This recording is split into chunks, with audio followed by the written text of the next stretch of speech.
Ay magandang araw po muli sa inyo mga kababayan. Ako po si Kaeli. Pag-uusapan natin ngayon itong mga naging aksyon, pagkilos ni Police Major General Nicolas Torre III. Siya po yung hepe ng Criminal Investigation and Detection Group ng PNP at siya ho ang nanguna sa panig po ng PNP sa pag-aresto dito po kay Pangulong Rodrigo Duterte at agad na mapatalsik, maipatapon ang dating Pangulo dyan po sa The Hague sa Netherlands, mga kababayan.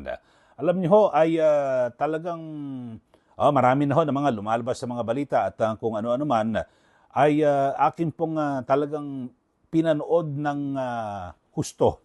Ito pong nangyaring pagdinig dyan po sa Senado, yung Senate Committee on Foreign Relations na pinamumunuan ni Senator Amy Marcos at talagang lumitaw ho no, na napakarami hong mga butas at parang lumilitaw na pag-abuso, paglampas sa kapangyarihan ni General Torre, mga kababayan. So ito hong ating komentaryo ay hindi ko ito invento o pananaw o nagising ako Ito na.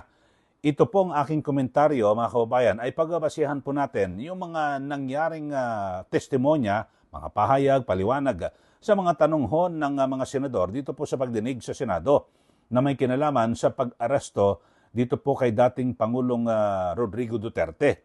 Una ho, mga kababayan, base po sa mga sagutan ho, lumilitaw ho, mga kababayan, na may mga pag-abuso at parang lumampas po sa kapangyarihan ito pong si Major General Torre ng kanyang ipa-implement ito hong arrest warrant ng ICC sa pamamagitan ng Interpol para po kay Pangulong Duterte, mga kababayan. At dito ho, di ba, siguro napanood nyo rin naman yung una, yung mga tanong ho ni Senator Jingo Estrada na kung saan, ano bang binabanggit mo na hihilahin ito? O hihilahin kita. Hinila ho yung abogado po no, ng dating Pangulo at itong sila dating Executive Secretary Mejaldea at Attorney Delgra. Maliwanag na maliwanag ho, mga kababayan. Ito ho, sa aking panonood ay tinignan ko talagang marami ho no, sinasabi na parang umabuso ho, lumampas po sa batas. Ito pong si General Torre at nagtanong din ho ako sa aking mga kaibigang abogado na ano ba itong mga nasasabi dyan, mga reglementary period ko, ano-ano, yung mga paglabag, yung sa Article 125 sa Revised Penal Code, yung karapatan ng isang akusado na dapat ho ay mabigyan po ng kanyang pinili na abogado. So yung mga issue na ho yan, mga kababayan, at iisa-isahin ho natin. Una, sa lahat. Kasi ang binabanggit ho ni General Torre, yung mga abogado raw ay parang meron po, lumalawag po sa kaso no, na obstruction of justice. Pero alam nyo ho, sa ginawa hong pagdinig dyan po sa Senado, di ba, yung si Attorney Alex Medina, isa po sa mga eksperto, at talagang ito ho ay nagtuturo sa batas at tungkol po sa konstitusyon. Talagang aktibo ito na nagtuturo sa mga nag-aaral po sa abogasya. Talagang ginagarantihan po ng ating saligang batas sa Bill of Rights ang lahat po ng mga Pilipino. Kaya nga napag-usapan ho dyan, ang dapat ho talagang ginawa, kasi nakalagay, malinaw ho dito sa, sa warrant, arrest warrant po ng ICC, nakalagay ron extradition. Ito, basahin ho natin para mas maganda, maliwanag ho.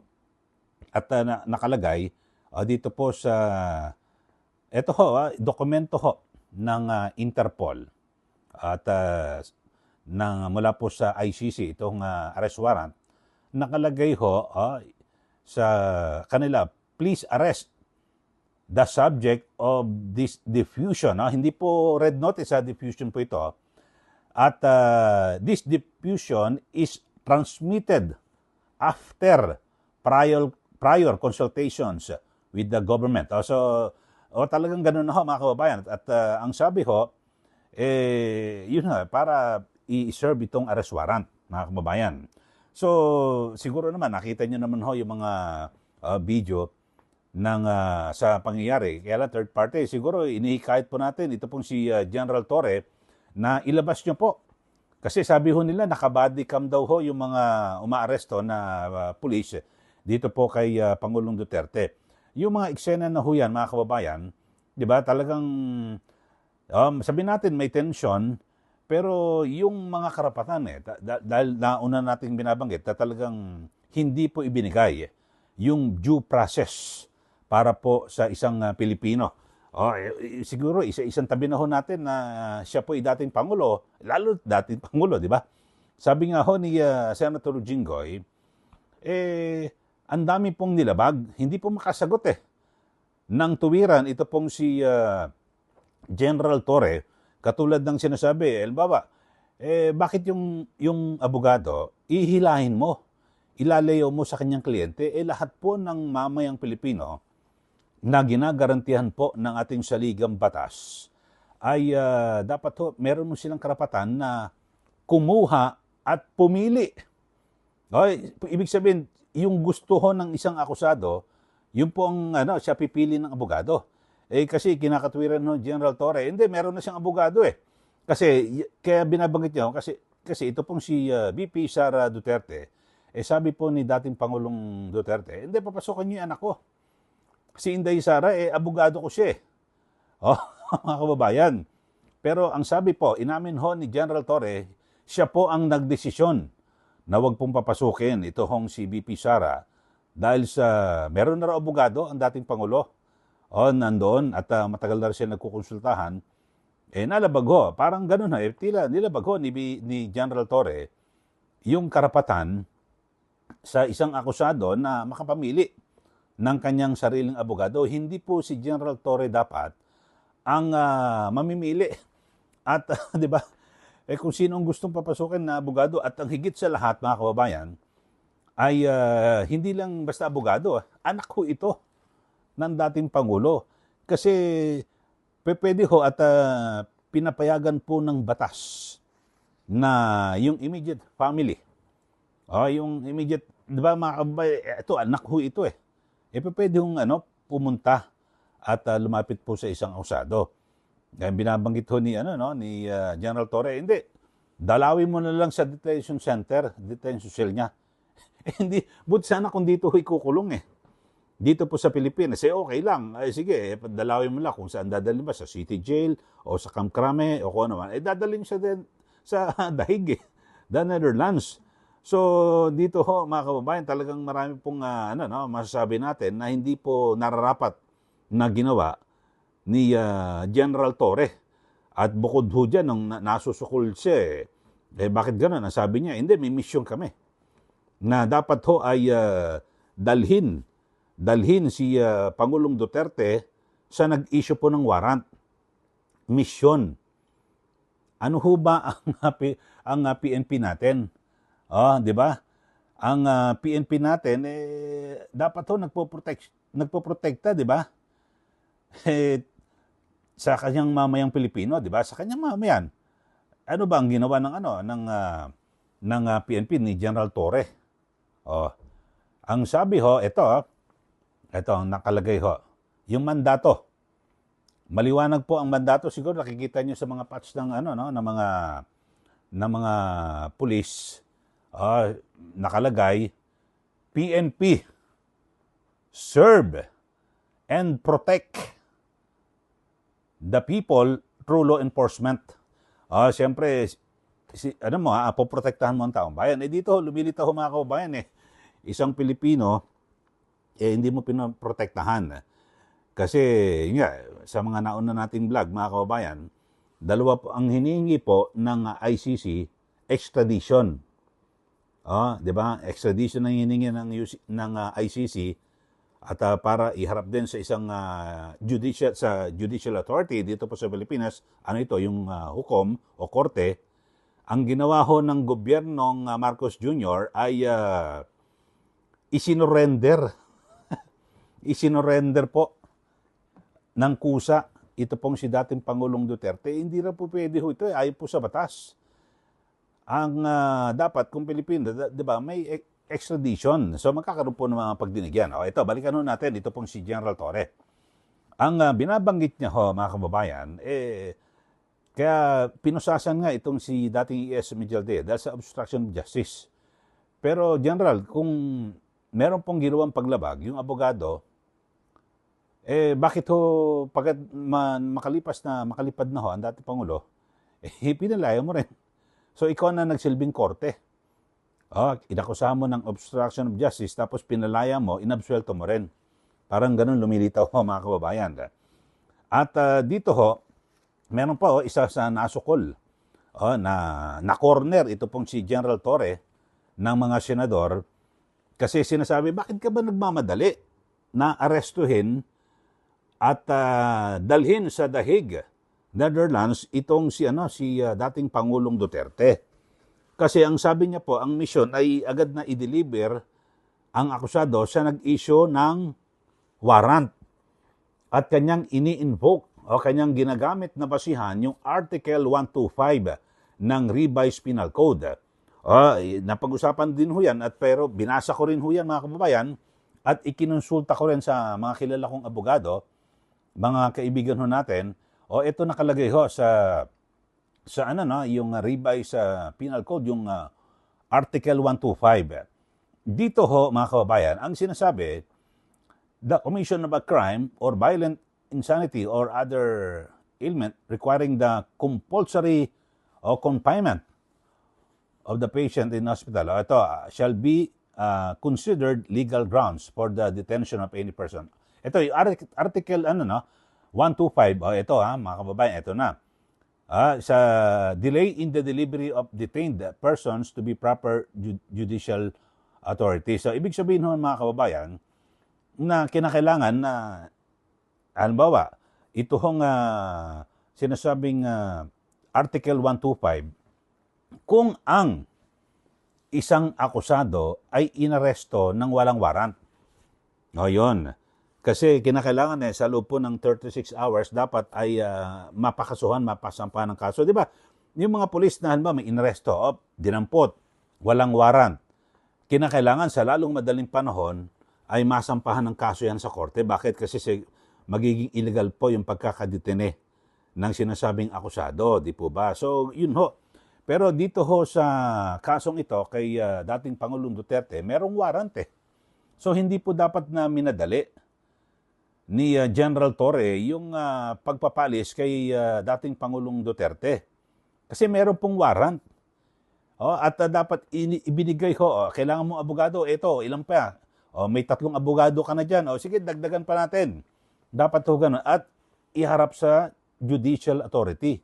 Proper judicial authorities. Yung mga kababayan, ano ito? Korte.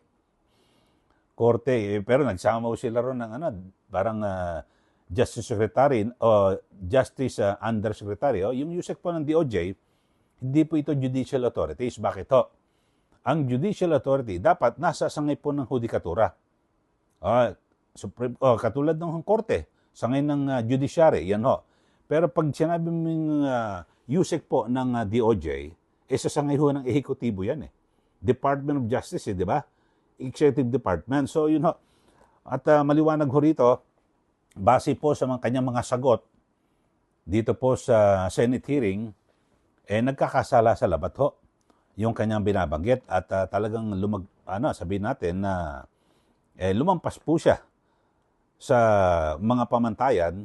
Kasi katulad ho dito, Article 125, sinasabi niya, hindi, mga reglementary period na yan, ginamit niya. Pwede ho yan kung walang warrant of arrest. Meron nga ho So, hindi po dapat na madaliin, mga kababayan. Tapos, yung hindi mo papasukin si BP Sara, di ba, sinasabi na ng tatay, di ba, kasi nakalagay pag immediate member of the family, di ba pwede ho at abogado. So, hindi natin, isang tabi mo na yung pagiging vice presidente ni BP Sara, dapat, bilang abogado o kaanak, anak ho ito dapat pinapasok mo. Sobra talagang minadali ho. Ang sabi, hindi, magagabi na Sabi po ni General Torre. Kasi nagpapaliwanag siya, di ba, tinatanong siya sa Senate hearing ni Senator Jingo Estrada at ni Senator Amy Marcos. Hindi, magagabi na kasi. So, bawal kayong gabihin. Oh, bawal gabihin itong si General Torre. Kasi sabi, hindi, 12 oras na eh. Wala hong limit. Maliwanag po sa ating batas. Nakakausap po mga abogado at pinanood ko yung Senate hearing, wala pong limit sa pagbibigay ng karapatan ho ng isang akusado. Yun po.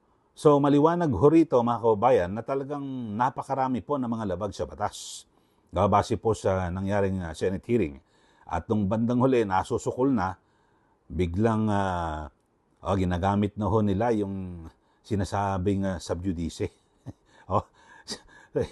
Facts lang yun, factual lang ho, di ba? Yung mga pinag-uusapan ho, hindi naman yung merito ng kaso dito po sa isinampang kaso sa Korte Suprema. Nagiging sub judice ho yan kung ang merito pinag-uusapan na, hindi naman ho eh. Yung talagang actual, ano ba nangyari, mga gano'n, simple ho, mga kababayan. So, sabihin natin, parang nagpabalusot na lang, di ba? Kasi nako-corner na. So, maliwanag ho yan, mga kababayan, na sa aking pananaw, base po sa ginawang hearing ng Senate Committee on Foreign Relations at base po sa mga pagtatanong ng mga senador, Senator Amy Marcos, Senator Jingo Estrada, Senator Alan Peter Cayetano, dito po kay General Torre, base sa kanyang mga sagot din, lumilitaw na marami pong nalabag sa karapatan at pag-ubuso. Sa madaling salita, hindi po sumunod sa due process, hindi po ibinigay yung akmang pagbibigay ng proseso sa isang akusado. Alam niyo ho mga kababayan, may warrant of arrest, so wala ho yung tinatawag na yung reglementary period. Tapos na ho yun, dapat wala. Tapos yung request po sa arrest warrant, nakalagay ho extradition eh. Pero ang ginawa ho ng gobyerno, isinorender, isinuko. Parang halimbawa, may kamag-anak ka o halimbawa, anak mo na lang, mga kababayan, na sinasabi, hindi, akusado yan sa ganito. Parang ang ginawa ho ng ating gobyerno, ganun ba? May kaso to, sige, sa inyo na, bahala na kayo. Litisin nyo na at kahit saan nyo nadalhin. Hindi po kasi maliwanag po sa ating saligang batas, yung sa Bill of Rights, talagang pinoprotektahan niya po yung mamamayan. Kasi ang binabanggit di ba, sinasabi nga ni Attorney Alex Medina, isa po sa mga eksperto na dumalo doon sa Senate hearing, na pwede ho yan, halimbawa, foreigner, hindi po Pilipino. So, wala na hong mga kung ano-ano mga extradition dyan o kailang iharap pa sa judicial authorities kasi yung Bureau of Immigration, pwede na agad na ipa-deport yan. Kasi hindi pwede ikumpara kasi halimbawa katulad kay Alice Goo. 'Di ba? Nakita ron sa abroad pinauwi agad dito. Dito ho sa Pilipinas, Pilipino ho mga kasama Pilipino citizen si dating Pangulong Duterte. So bago mo ibigay yan sa mga dayuhan, talagang dapat siguraduhin mo na dadaan sa due process lahat bago mo ibigay, di ba? Ano ba yung mga isa sa mga due process na hiningi? Mismo yung yung ICC, alam ho nila ang proseso extradition. Di ba? Dadaan ho yan sa mga pagdinig na ganyan. Pero hindi mismo ang gobyerno natin isinorkat ho, nagkusa na ibigay. Yun ho lang ho mga kababayan, talagang ewan ko lang ho kayo ho siguro review niyo rin ho yung mga nangyari ho dyan sa Senado. Talagang lilitaw ho na ito pong si General Nicolas Torre III. Lumilitaw ho na umabuso, lumampas sa kanyang kapangyarihan sa pag-i-implement nitong arrest warrant laban po kay dating Pangulong Duterte. Hindi po naibigay yung kanyang karapatan na ginagarantihan po ng ating saligang batas sa lahat po ng mga Pilipino. Sa kanyang mga mamamayan, mga kababayan, kaya nga meron tayong konstitusyon meron tayong gobyerno na tayo po ipoprotektahan. Hindi basta-basta na ibibigay po sa mga dayuhan, di po ba? So, yan lang po mga kababayan at kayo na po ang humusga. Pero ito, base po sa aking pananaw, at ito nga, ginagawa kong komentaryo sa nangyaring pagdinig diyan po sa Senado, maliwanag po. At yung aking pananaw, persepsyon, lumampas po sa kapangyarihan at tila umabuso ito pong si Police Major General Nicolas Torre. Okay, maraming salamat po sa inyong pong pagsubaybay. Mag-subscribe na ho yung mga hindi pa ho nakakapag-subscribe dito po sa ating YouTube channel para lagi kayong updated sa ating mga komentaryo, pagbabalita, at lalo na ho dito po sa issue ng mga nangyayari sa pamilya Duterte, sa dating Pangulo, at yung iba pang mga issue sa politika na sabihin natin na talaga makaka-apekto sa ating pang-araw-araw na pamumuhay. So ulitin ho natin, tayo po'y nakikisa sa mga panawagan at yung Iglesia ng Cristo, na nawagan mo sila ng kapayapaan at pagkakaisa, di ba? Nagkaroon po sila ng peace rally, wala naman humasama, di ba?